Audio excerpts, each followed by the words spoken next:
boys, we are doing the modern periodic table, and today we are going to do the trends in the modern periodic table. Now trends, when we talk about this term in this chapter, it means how properties of elements change when we are moving across a period or down the group. Okay, when we are saying across the period, it means from left to right, and when we are talking down the group, it means from period 1 to period 7. The trends or the properties that we have to discuss, first one is the number of valence electrons, which are the electrons in the outermost orbit, and the valency. The second thing that we are going to discuss is atomic size, which is also called the atomic radii, and the third we are going to discuss the metallic and the non-metallic properties.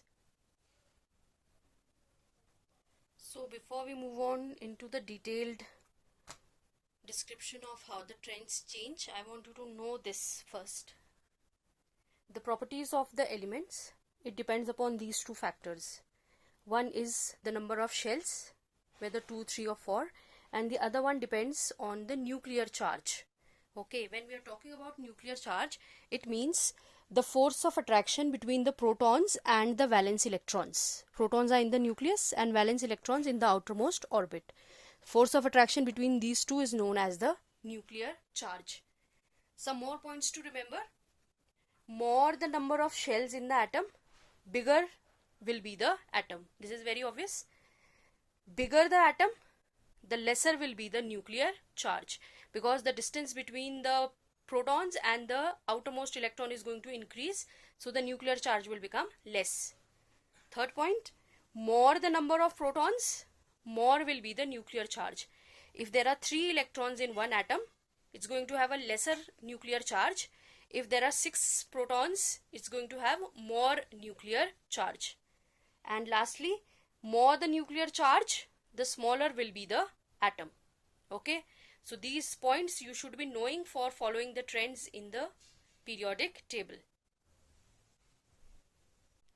So boys, this is the periodic table, a part of the periodic table that we have to study, from hydrogen to calcium, the first 20 elements.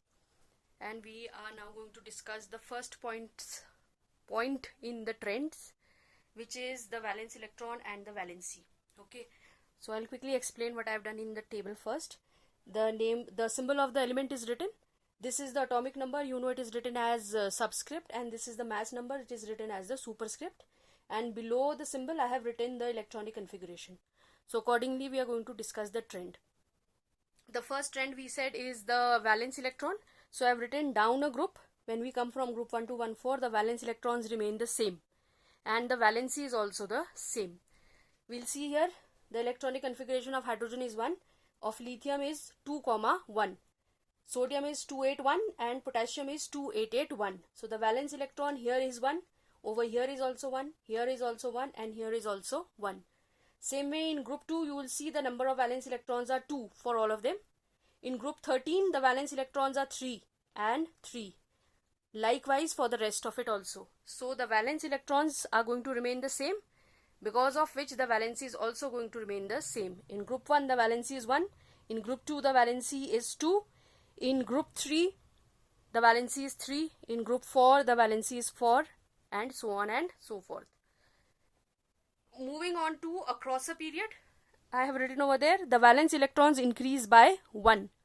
See here the valence electron is 1, here valence electron is 2. Moving on 3rd, 4, 5, 6, 7 and 8.